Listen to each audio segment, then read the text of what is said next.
گڑی خیروں میں علامہ راشد محمود نے میڈیا سے بات کرتے ہوئے کہا کہ سندھ پہلے ہی مشکلات میں ہے، دریائے سندھ پر نہر بنانے نہیں دیں گے، کچے کے ڈاکوں کے خلاف مشترکہ آپریشن کیا جائے۔ جمعیت علماء اسلام سندھ کے قائد علامہ راشد محمود سومرو نے کہا کہ سندھ پہلے ہی مشکلات کا شکار ہے اور کالا باغ ڈیم کی طرح دریائے سندھ پر نہر بنا کر پنجاب کی زمینوں کو آباد اور سندھ کی زمینوں کو بنجر بنانے کی سازش ہو رہی ہے، جسے کسی صورت قبول نہیں کیا جائے گا۔ انہوں نے مدرسہ شیراز گڑی خیروں میں ورکر کنونشن سے خطاب کرتے ہوئے کہا کہ کچے کے ڈاکوں کے خلاف مشترکہ آپریشن کر کے ڈاکو راج کا خاتمہ کیا جائے۔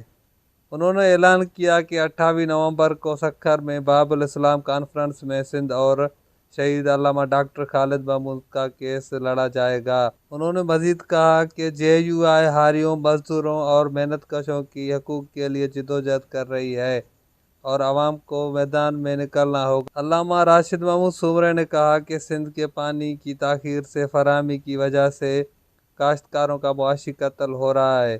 انہوں نے مزید کہا کہ مدرسہ پر حملہ اور رسول اللہ صلی اللہ علیہ وسلم کی گستاخی کسی صورت قبول نہیں۔ انہوں نے واضح کیا کہ دین اور دھرتی کے دشمنوں کو بتائیں گے کہ سندھ دین داروں اور جے یو آئی کا ہے۔ کیمرہ ٹیم کے ساتھ نور جمالی، وش نیوز، گڑی خیروں۔